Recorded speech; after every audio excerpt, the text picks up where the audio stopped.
Good morning, Kansas City. This is New Day with SSJ on Sports Radio 810 WHB. Thank you so much for joining us. Stephen St. John in studio on this Thursday, November 13th, 2025. We'll talk to former Chiefs offensive lineman Joe Valerio at 6:30. 7 o'clock, we'll play some sound from yesterday out at Arrowhead Stadium. You heard Patrick Mahomes there. Andy Reid also spoke. We'll hear more from Patrick Mahomes and a little Trent McDuffie.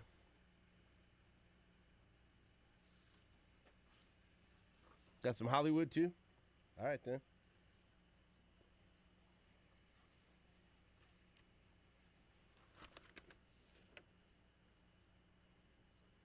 NFL insider Adam Kaplan at 7:30. 8 o'clock hour, Gary Dieter and Anthony Sherman. Talk to sports information traders John Price. And then Jesse Newell from The Athletic. All that and more between now and 10 o'clock.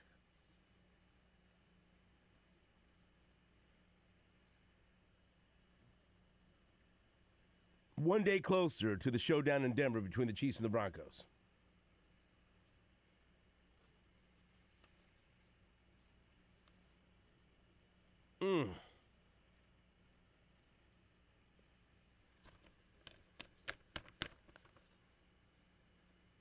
And how about last night? There wasn't many interesting matchups in college basketball, but Mizzou's first actual game against worthy competition. Again, I don't know much about the Golden Gophers from Minnesota, but they're in the Big Ten, and that's a reasonable school. That game was nip and tuck until about 13 minutes left, 2-point game.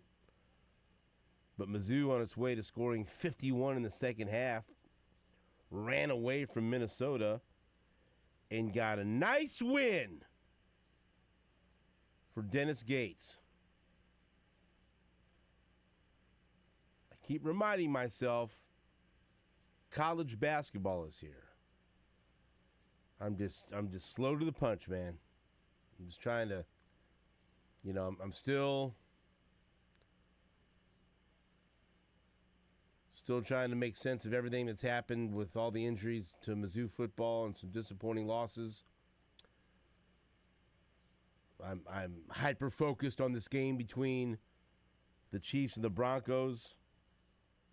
I think it's even more important than I've said it. I've been talking about the importance of it. I think it's even more important than I've said it's that I've claimed it is. I mean, it's such a huge game for a regular season game. And again, it's crazy to say this considering how many divisional playoff games and AFC championship games and Super Bowls that we've talked about over the past couple of years. But man, it's just when it's the Broncos, it hits different, baby. People of my age, I've preached this all week long. I love it. Look, do I prefer the Broncos to blow the way they have the past decade? Sure I do. That's fun. A lot of fun in that. But there's just something special about having the Broncos think they can beat the Chiefs and having something riding on this game besides bragging rights. See, I've been locked in, and I've tried to explain how important this game is, but I think it's even more important than that. I don't think I've done enough to explain how important this game is. And so that's the most of my attention has been locked in on the Chiefs at the Broncos. And yes, college basketball's here. I mean, Jake, Kansas already has a loss. College basketball's here. Oh, that's funny. It's not. I don't think it's funny. You're making a joke. No, I'm not. It's already here. Yes, I mean, it is. it's not, You've already experienced pain. I have. Did you experience pain in that? I think only because they were up, double digits at one point. Okay. And then they blew a double-digit lead, but it was in the first half. Right. Still, I mean, points in time, that team looked really good. Darren Peterson looked awesome. And then turns out that North Carolina had a pretty damn good freshman themselves. So it was somewhat unstoppable. So, no, I mean, that was fun to watch on Friday. That was a nice little treat. Point is, it's here. It's here. But it's, Right. You take it in little doses. It's not really here. It's just there. Right. But Missouri was up 32-30 over Minnesota at halftime. And like I said, with about 13 minutes left, there's still a 2-point game. And then Mizzou, ran them off the floor 83-60. They end up winning by 23. And I don't know how good Minnesota is. We'll see down the road. But Mark Mitchell, no surprise there. He was a stud last night. 18 points, 6 boards, and 6 assists. And look, really nice performance from Jacob Cruz, who Dennis Gates threatened us with the idea of challenging Jacob Cruz to 100 made three-pointers this year. And, boy, that's a guy who would be willing to try to meet that challenge. Trust me on that. But he was good last night, man. If that's the Jacob Cruz we're going to get, let's go. 27 minutes, 14 points, 8 rebounds, 4 of 6 from 3. And look, I'm no basketball savant, Jake, but you're going to win a good amount of games, in my humble opinion, if you shoot 59% from the floor and 50% from 3. That'll get the job done. Yeah. Against most teams. And that's what Mizzou did last night. So, good on them. Because they did not look impressive at all in that game against Southeast Missouri State. But there's always games like that in the non-con when you maybe play down to your competition or you don't look right. And they escaped with an 89-84 victory over SEMO. But now, after getting past Minnesota, they've got games that clearly they're supposed to win. Prairie View, South Dakota, South Carolina State, Cleveland State. You lose any of those games and there's issues. But then, after those 4 games, Jake, guess what the next 2 after that are? At Notre Dame and then Kansas. Rock Chalk. T-Mobile. Are you going to that game? What's the date on it? It's 12/7. It's a Sunday, huh? It's a nooner. The Chiefs play on that Sunday? Did you plan on going to that game? No. Did you have any thoughts on going to that game? Did you want to go to that game? Chiefs Sunday night. I don't know. Might. Chiefs play Houston 7:20 that night. Yeah, maybe. I probably won't because I have to work the game. Might talk to Big Boss Man, see if I can get some tickets.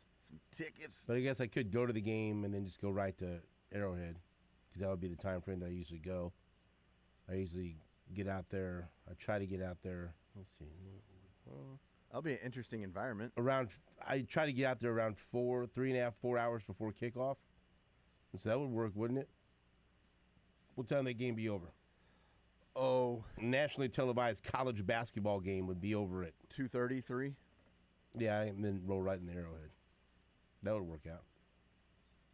I don't know if I want to do that, though. You know what I mean? Because then I'm at Arrowhead late. KU and MU fans going at it for 3 hours, and then everybody puts their Chiefs hat on, and they're all on the same team. Yeah. Yeah. Might be a fun environment. Go down there and then walk across to Power and Light and watch the Chiefs game. Now, that'd be an option, yeah, but I can't do that. Right. You could do it. Go over to Johnny's Needed Pizza afterwards. Yeah, well, you just put that on the radar. You hadn't said anything about it, so that's all. I hadn't got there See, yet. that's sneaking up on me because I was looking at the schedule. I said, okay, they got past Minnesota. What's the next tough game? Okay, at Notre Dame. Oh, then Kansas. Wow. Kind of, be honest with you, kind of slipped my mind. But okay. Fair enough. Yeah, I haven't really got past next Tuesday when they play Duke. Oh, yeah. You'll be loving that one. Absolutely. Something else that I saw. We were talking about possible trades for the Royals yesterday, right? We were. Since the report was out there from John Morosi that the Royals are investigating trades for an outfielder at the GM meetings, and two possible trade partners are Boston and the Angels. And so I was reading an article at Royals Review. They do a very, very good job of writing about the Royals and giving a unique perspective. And Max Reaper had a trade target article about Jarren Duran, and we agreed that would be if before we talk about what they give up, if they got Jarren Duran, that would solve a problem, right? You'd be excited about that. That would be an acquisition that would be that would be a big splash, because he's under control for the next 3 years. He's exactly the kind of hitter and player that the Royals need. Save the Vinny Pasquantino trade offers from Boston Red Sox fan sites and podcasts. But if they were able to acquire Jarren Duran, that would be super exciting. And so at Royals Review, they put together a very in-depth analysis of Jarren Duran, who he is as a player, positives, negatives, how he would help the Royals. But then they worked through, and they actually, unlike Red Sox sites that are putting together these goofy-ass trades involving Vinny Pasquantino because they want Vinny, and the Royals aren't doing that because they're trying to acquire offense. They'll get me started again. But this investigates what the Red Sox want and what the Royals would have to offer. And so they put together an actual proposal. And I want to see if you have the same reaction, if this is what it would take to get Jarren Duran. All right, Ian? Let me hear it. First of all, they want starting pitching. Okay. Well, that's makes sense because Royals have a lot of it. Right. Are you ready to roll? Let's hear it. Proposal. Royals Review. Royals acquire outfielder Jarren Duran in exchange for pitcher Noah Cameron, top catching prospect Blake Mitchell, and reliever Angel Zerpa.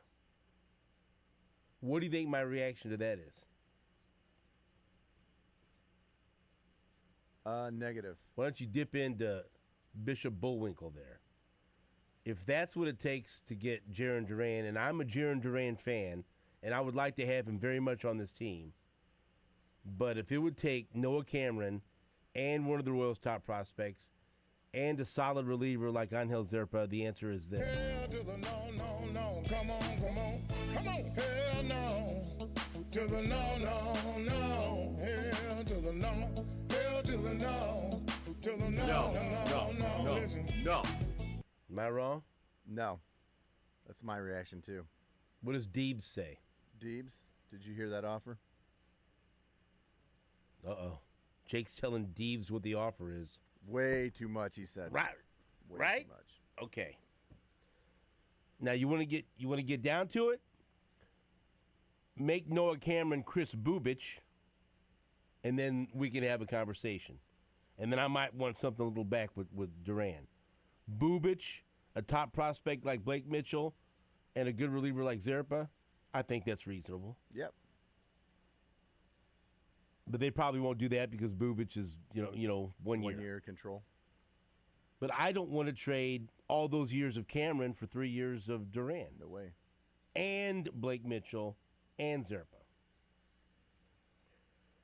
And who knows if that, but that's Right. an example That's a proposal. of what they think it might take, and I appreciate the suggestion. But And they do point out the rotation would still be in good shape with Cole Reagans, Waka, Lugo, Bubic, and then you still got Bergert, Kolick, Bailey Falter, at some point Ben Caderna. So you still have a good rotation. You still have depth. So I'll ask you this. Are we just saying no? How much is it that this? Just be honest. We're humans. How much is it that Noah Cameron's from St. Joe? He's a local kid. I think there's a little bit of a bias there, but I don't think that if he was from That's not the only reason. if he's from somewhere in California, I think we'd still have the same reaction. Okay. I just wanted to He make was- sure he was because amazing. you know St. Joe is near and dear to my heart, right? Me too. And I feel like I don't feel. I know I'm unreasonable when it comes to Noah Cameron. I don't want to trade him, and I understand that maybe there are some proposals out there that, from a baseball standpoint, it would be better for the Royals to do it. But I'm the wrong guy to ask about that because I'm not. I'm biased. I'm irrational when it comes to that. So that's why I had to ask you, because when I see that, I'm like, no way, I'm not doing that. But then I have to ask myself, oh, is that because he's from St. Joe and you don't want to trade the St. Joe guy? So ask Jake. Ask Deebs. No, he was 4th in Rookie of the Year voting. So then you back me up. Yeah, and he was doing things that hadn't been done since Fernando Valenzuela. Okay. I mean, that I think what you saw in him was top of the rotation stuff. I mean, he I can't imagine what this season would have been without him. I mean, right. Much worse. I mean, we were depending on, Reagans and Lugo, and Reagans went down, and Noah Cameron stepped right into that role. Okay. So no, All right. Okay. I don't think we're being unreasonable. All right. Next question I have for you. He's our best young pitcher. Today's a day of questions I have for you that popped in my head when I was running around all over town yesterday. You don't know what's going to happen from this point on. Look at me. You don't. No matter how you act, you don't know what's going to happen from this point on. Okay? This is what you know. That the Chiefs took a chance on Josh Simmons. Talent-wise, he shouldn't have been there. But there was a knee issue and obviously some other issues that have already come about now, right? Right. There's reasons why he dropped, Right. and other teams had concerns about him. And you don't know what's going to happen moving forward, do you? You I can't don't. predict. I wish I did. I'd like to sit here and say he's going to play every game for the rest of the year, and this is just a blip, a speed bump, and he won't leave the team again. There won't be any issues, but I don't know that. I don't know. All I can do is hope, right? But you've seen him play, but you also know that there's some risk there.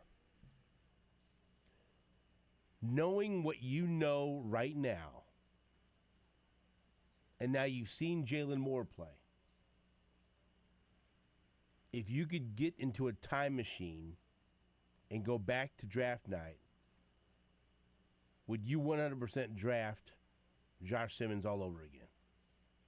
Yeah, absolutely. No doubt. No doubt. No doubt. No doubt. Even with what's happened with him missing this time and the possibility that, I mean, like we don't know. No question I would. It's worth the risk. 'Cause, like you said, we don't know what's going to happen in the future, but at least we know there's a guy that's under team control that can play left tackle at a high level right out the gate. Which, I think it's a reasonable question, though. sure, absolutely. Absolutely. Because you know what I heard a lot of from people? We should have never drafted him. See, this is why he fell. they're not wrong. That opinion, I mean, I can respect where they're coming from. I understand that viewpoint. I don't agree with it. But you could understand why some people would feel that way. Absolutely. Absolutely. But I think I put so much value in the left tackle position and the fact that this team has never drafted it's been a really long time since they've drafted a left tackle. I'm with you. But they would have Jalen Moore. Right? Yeah. But we've already seen yeah, Taylor go down and Wanye Morris have to step in there, and it was not. I gotcha. Yes. It was not very good. Correct. So the fact that you have Jalen Moore, if that happens again to Taylor, or obviously we don't know how Simmons is going to play out. So I am all for throwing resources at that position, as big of a eyesore as it was last year. So you still feel confident and feel optimistic that it was a home run draft pick and it's all good. Yeah, I mean, for me, it's worth the risk, and it might turn out to be just a nice double in the gap. but that's they're throwing resources at the biggest issue that this team had last year, and that's for me that that's not burying your head in the sand and saying, yeah, we're gonna have a competition between Kingsley Suamataia and Wanye Morris for this starting left tackle.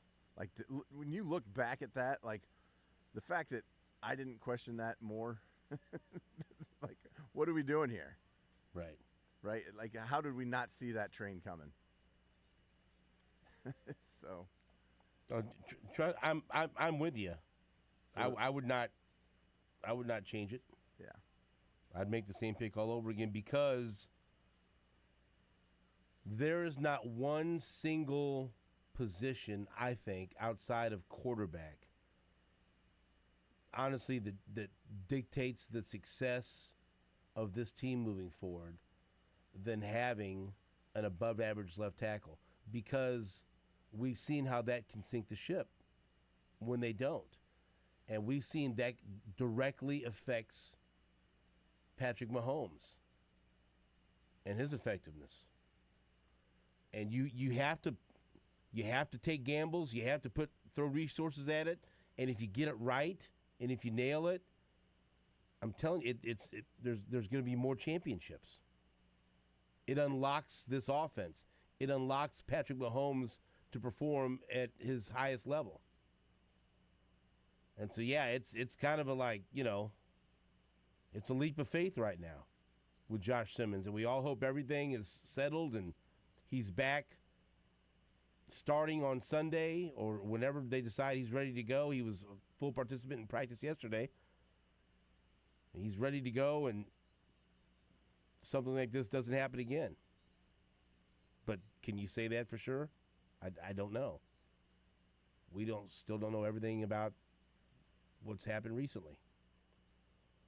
But I saw someone post an article of an early redraft of this draft based on how they've performed already. Just for an example, they have Jackson Dart going number 1 overall, which I know I like when people look at that and say, hey, yeah, early returns. Kid's been great. Who screwed up, or who got steals. And so I just thought, you know what? I wonder how people feel if they could have another shot at this. Would they still take Josh Simmons? I don't think I would take Jackson Dart first overall, though. Like in this redraft? I think I would have taken Buka. To give you an example, they give in this redraft, Josh Simmons goes number 9 to the Saints. Okay. Yeah. Right? Yeah. Like in a redraft, do the Bears take Tyler Warren instead of Colston Loveland? Yes, they do. They absolutely do. Watch Just like I did in my dynasty draft. Wow.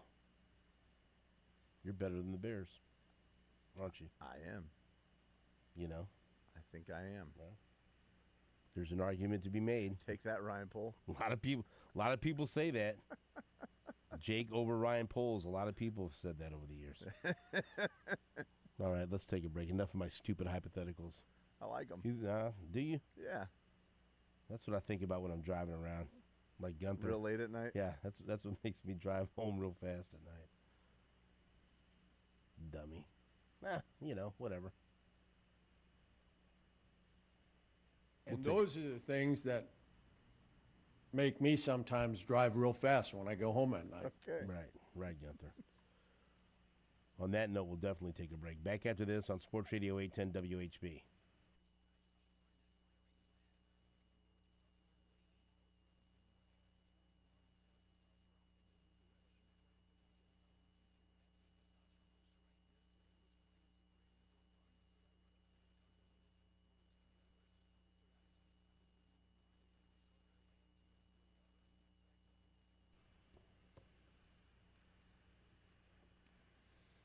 What's up, Kansas City? Steven St. John here for DraftKings Sportsbook. Don't say stuff in my ear right before I start talking. Jerk. DraftKings Sportsbook, an official sports betting partner of the NBA. That's right.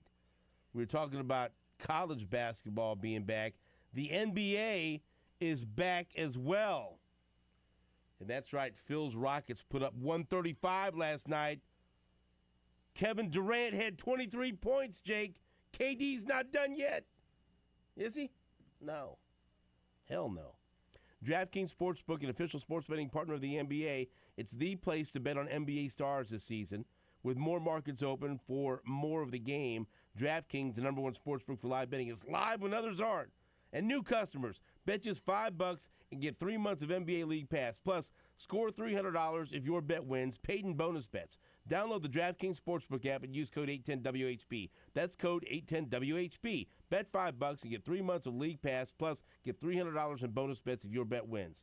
In partnership with DraftKings, guess what? The crown is yours. Gambling problem? Call 1-800-GAMBLER. 21 plus, Kansas only. On behalf of Boot Hill Casino and Resort, eligibility and restrictions apply. Bet must win to receive bonus bets, which expire in 7 days. Minimum odds required. NBA League Pass auto renews until canceled. Additional terms at dkng.co/audio. Limited time offer. Jeff Montgomery here for Miva Medical.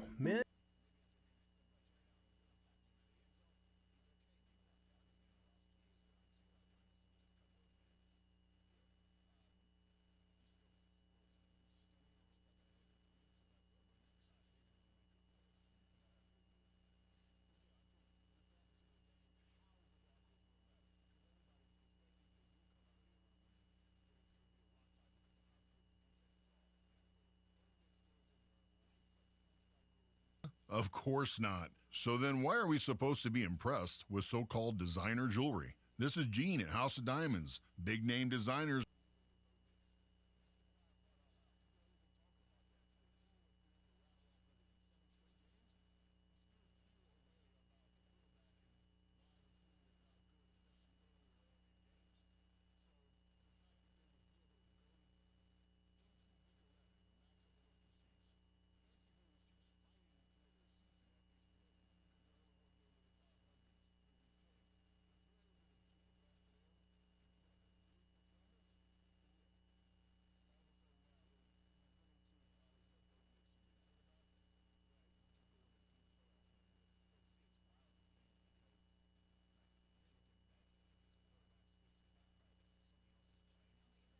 Years on the southeast corner of College and Quivira. Your first new car? It's here at Randy Colonel Buick GMC.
Roberts Robinson Chevrolet and GMC in Excelsior Springs. Go online to robertsrobinson.com. At B&B, the way they're meant to be seen.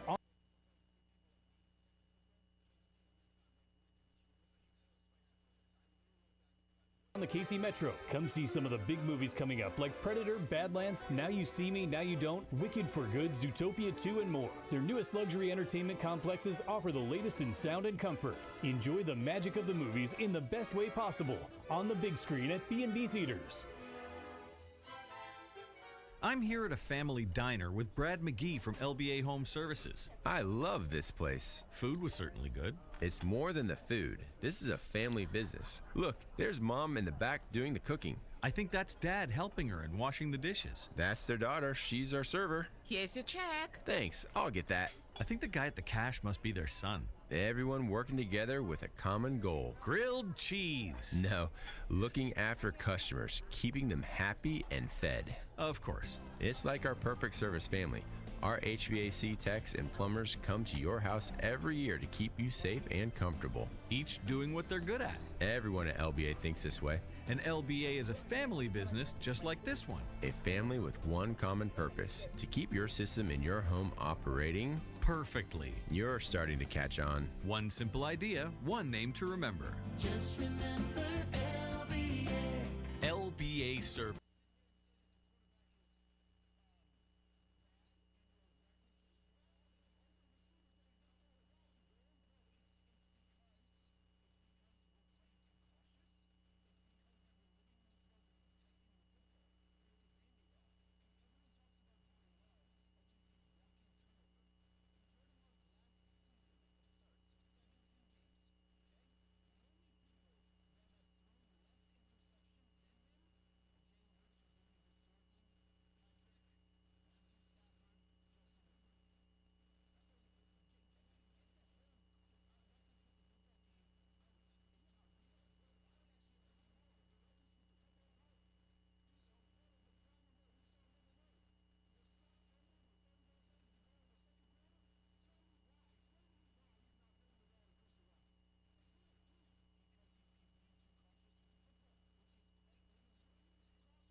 Welcome back to New Day with SSJ on Sports Radio 810 WHB.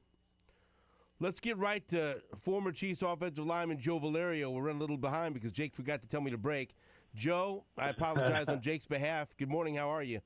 Oh, my gosh. Good morning, Stephen. No, man, this is the kind of week you're going to run behind on because this is coming off a bye, and this is huge. This is huge. The Chiefs have to win this game in order to win the division. And, yes, it is huge. And the first thing I will point to here is the injury report for the Broncos. They have 3 starters that did not practice: Patrick Surtain II, running back J.K. Dobbins, and linebacker Alex Singleton. While the Chiefs, Pacheco did not practice, and so I'm thinking he's not going to play. And then the only other issue, George Karlaftis was a limited participant with a thumb injury. Josh Simmons and Jawan Taylor, both full participants. And so fingers crossed there. That's good, though, that Josh Simmons is a full participant. Mm-hmm. Mm-hmm. And so let's just get to it. That's the key for me. The offensive line versus the tremendous pass rush of the Denver Broncos, led by Nick Bonito. How are the Chiefs going to protect Patrick Mahomes against this fierce pass rush in Denver? Oh, well, I mean, yeah, coming off a bye, number one, we know what Andy, he was in the lab all week, got extra time to get ready for this. It gave Josh Simmons a chance to clear things up, get back, get Juwan healthy. I think that's the team, the front you got to go with, right? Regardless of whether Josh has played over the last several weeks or not, I think you have to go with him. I'm with you. Because it's just like, it's do or die. Because, look, the hodgepodge of what happened in the last game was, Wanye coming in and guys getting all mixed around, and it just wasn't working. There was a lot of bull rushing going on, guys playing out of position. So that to me is probably that on that side of the ball. It's obviously, of course, I'm going to, Grunny and I will be in that camp forever. It's going to be the matchup of the game. Protecting Patrick Mahomes, allowing him not to be skittish back there, because I think there's just something going on with him looking at people and seeing things happening around him a little too fast and faster than he's used to having happen during the regular season. We know we've had some challenges in big Super Bowl games on the front line when we've had injuries, but during the regular season, they've generally been pretty stalwart. And I think that's probably the thing that's got him most out of sorts. And getting that line set up is going to be critical. And I think on the other side of the ball, it's obviously going to be without Patrick Surtain, what is Andy going to do, and what have he and Matt Nagy cooked up over 10 days to be able to beat that defensive backfield and literally own the field, right? I mean, they've got to own it from sideline to sideline.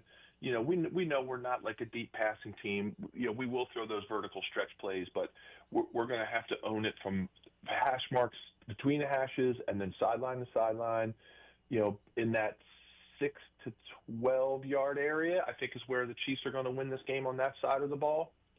And I think that's where the Broncos are a little bit more vulnerable. If we can, if they got a great pass rush and we don't have time to get the deep balls out, well, let's let Patrick find, his open, or let's let Travis find his open spots, and let's stretch the field vertically on offense to take advantage of linebackers who are okay at coverage on the Broncos side.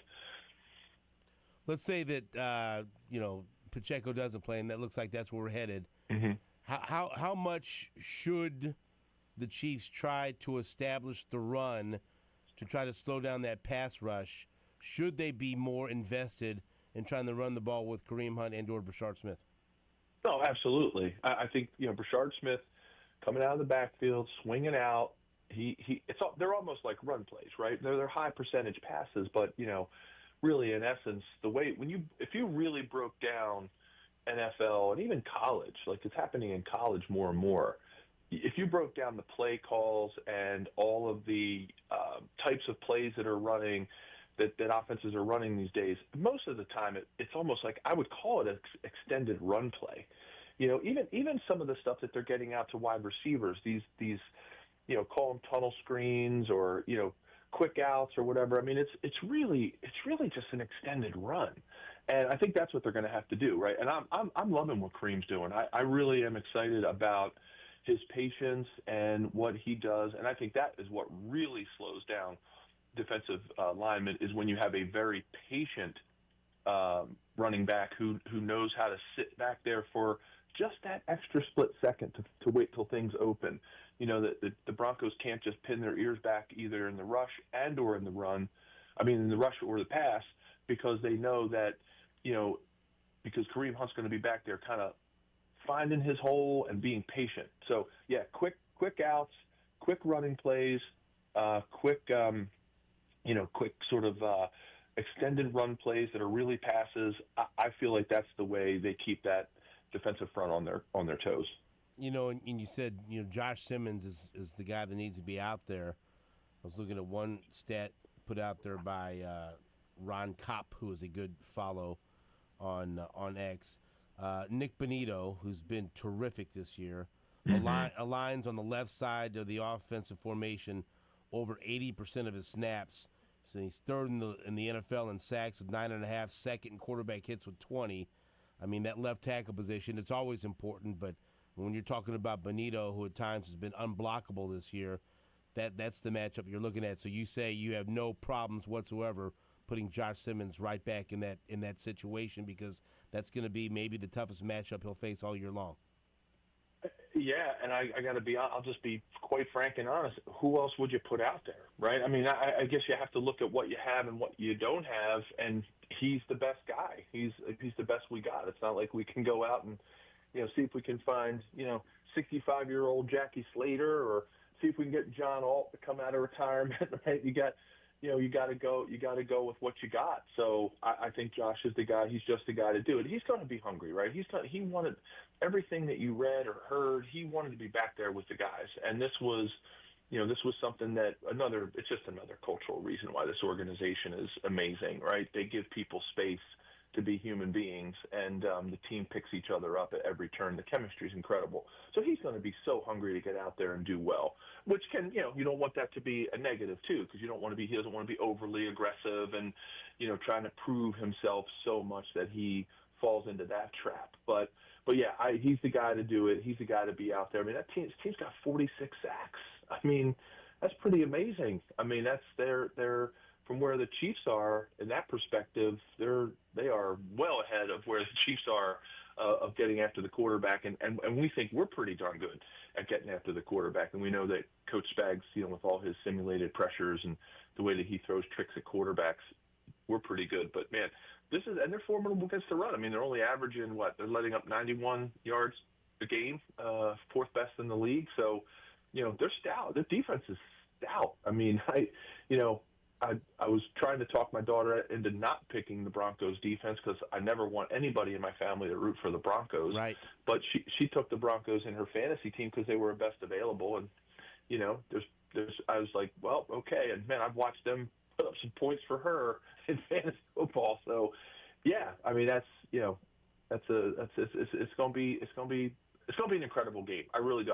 Please don't anybody expect a shootout in this one. I think this is going to be a grinding out game where, two teams that are playing really well with, I think, a lot to lose. I think if the Broncos got an incredibly tough schedule coming up, and probably one of the most difficult in the NFL. And, if they lose this game, they could go on a spiral because they got to play us again. That's right. So, I think this is a really, really important game for both teams, even though you'd say, well, 8-2, is that really an important game for a team that's kind of riding high? I mean, the Broncos are winning close games. That's what they're doing. I think, are they 4-0, I think, in games that are one score, and the Chiefs are 0-4? I think I saw that stat somewhere, something like that.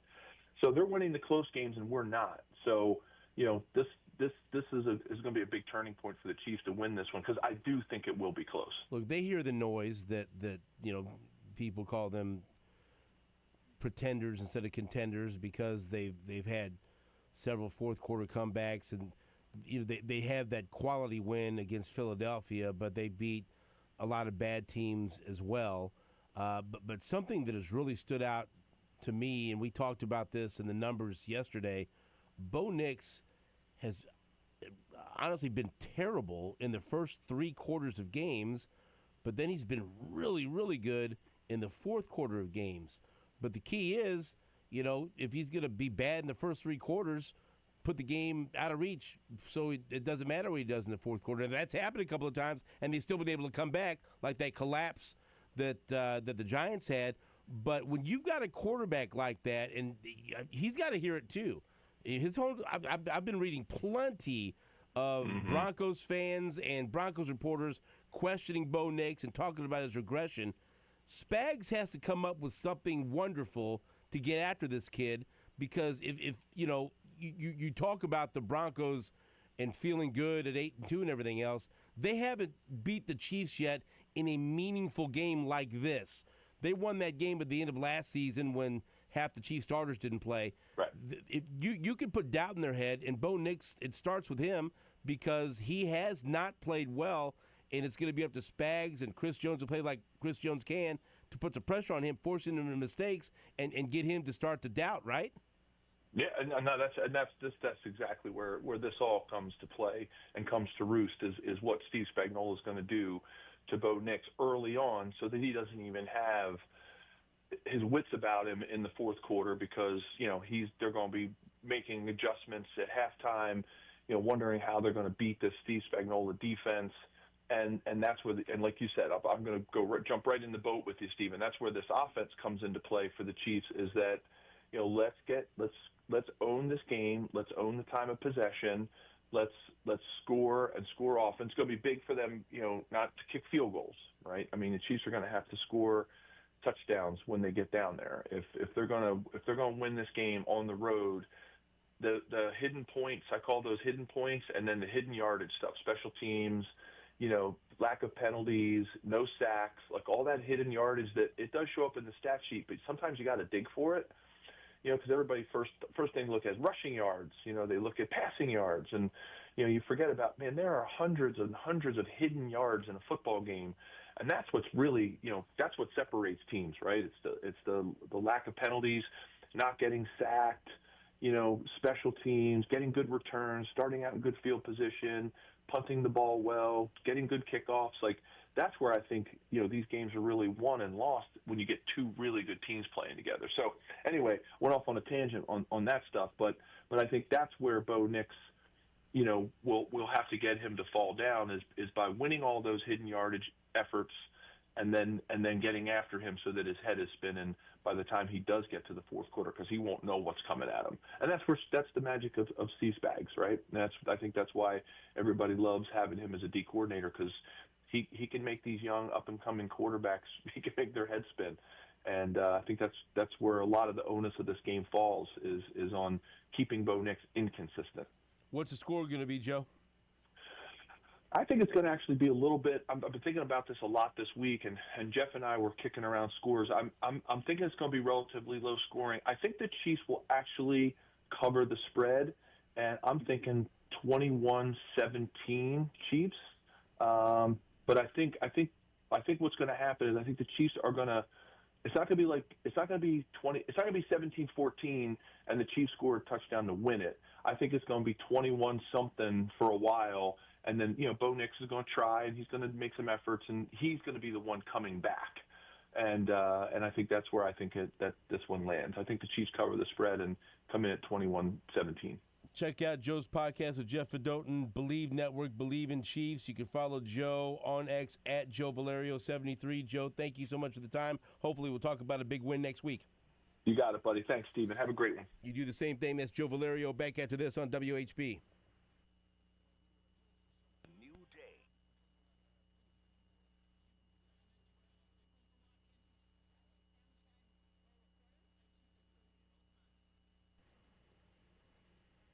Stephen St. John here for Randy Curnow Buick GMC. At Randy Curnow, it's all about the people. I know because I bought my wonderful Acadia Denali there, and I love it so much. I spend a lot of time in it. Just sit and think about where my life is.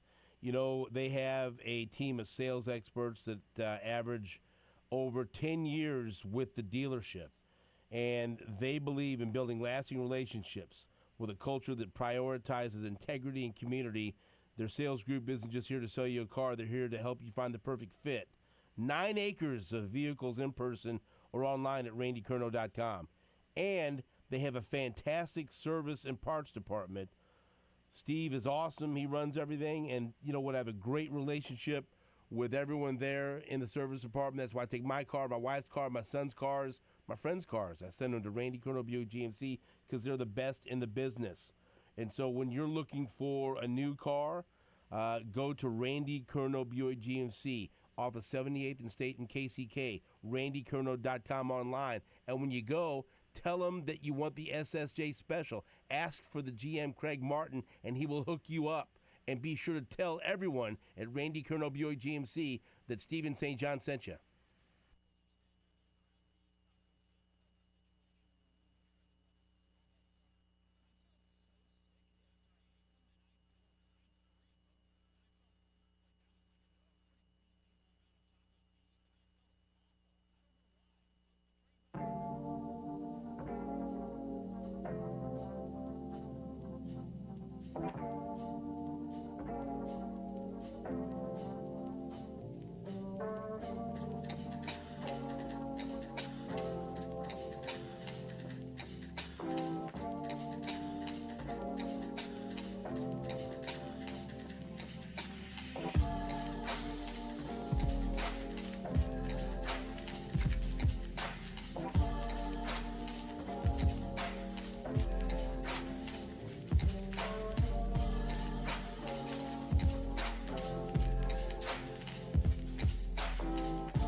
I was cranking the song yesterday as I pulled out of the driveway. How about that? The parking lot here at Union. It's crazy how that stuff happens. Is it? Yeah. Spy. Oh, I Here's got some listening devices in your car. Facts and figures. In the office. Right. Everywhere. Facts and figures concerning the Chiefs and Broncos. The Broncos have won 7 consecutive games since Week 4, and since Week 8 last season, they've won 10 consecutive home games, the longest active home winning streak. Well, that's going to come to an end Sunday. Andy Reid has an .846 winning percentage, 22-4 in games following a bye week, the highest winning percentage among head coaches all time with a minimum of 10 games. The Broncos lead the NFL with 46 sacks, and this week can become the third team in NFL history with at least 50 sacks in their first 11 games of a season, joining the 1989 Minnesota Vikings and the 1987 Chicago Bears. Bo Nix has at least one touchdown pass in 18 consecutive games, the fifth longest streak by a player in his first 2 seasons in NFL history. In 2 games against the Chiefs last season, he totaled 6 touchdown passes with no interceptions for a 138.4 rating. Patrick Mahomes has 34,701 passing yards in 121 career regular season games, and in Week 11, he could surpass Matthew Stafford at 126 games as the fastest player to reach 35,000 career regular season passing yards in NFL history. Now, here's one that Jake was enamored with. Patrick Mahomes' .857 winning percentage against the AFC West, 36-6, is the highest among all quarterbacks against their own division since 1970, with a minimum of 20 starts. I don't believe that I would have guessed who has the second highest winning percentage against his own division since 1970. Dak Prescott, 35-9, a 795 winning percentage. But let's just not gloss over that. Patrick Mahomes is 36-6. That is awesome. Against the AFC West, an .857 winning percentage. That's phenomenal. Against divisional opponents. I guess that's why they won 9 straight. Wow. You know it's great, but then when you see the actual numbers, it's mind-blowing. So there's some good facts and figures getting you ready for Chiefs at Broncos. When we come back, we'll hear from Patrick Mahomes and Andy Reid after this on Sports Radio 810 WHB.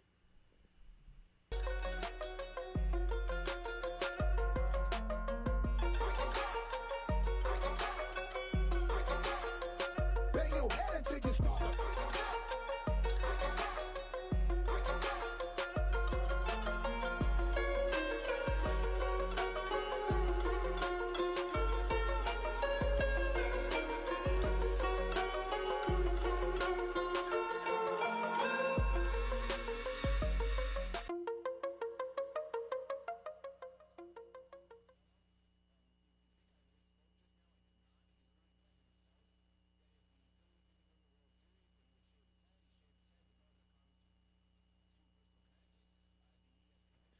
What is up, Kansas City? Lots of NBA action going on. You had the Joker dumping in 55 points last night.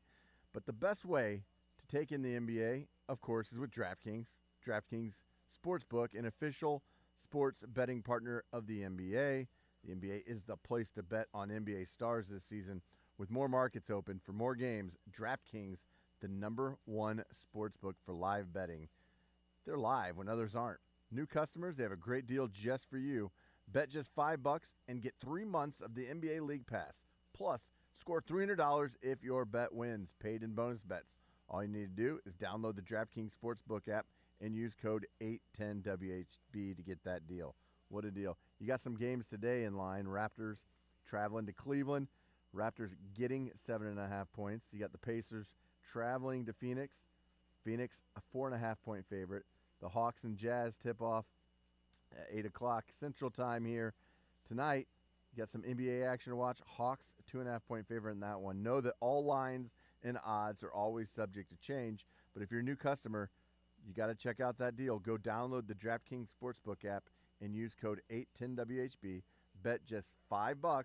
It's all $5 and get 3 months of the League Pass plus $300 in bonus bets if your bet wins. It's a no-brainer. Get after it. Use that code 810WHB and get that great deal. It's all in partnership with DraftKings. The crown is yours. Gambling problem? Call 1-800-GAMBLER. 21 plus, Kansas only. On behalf of Boot Hill Casino and Resort, eligibility and restrictions apply. Bet must win to receive bonus bets, which expire in 7 days. Minimum odds required. NBA League Pass auto renews until canceled. Additional terms at dkng.co/audio. Limited time offer. For 30 years, Kansas.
SSJ is brought to you by Walker Medical Linen Service. Locally owned, H-LAC certified, and trusted by Kansas City's top hospitals and clinics. Walker Medical Linen Service. Clean you depend on. Online at walkermls.com.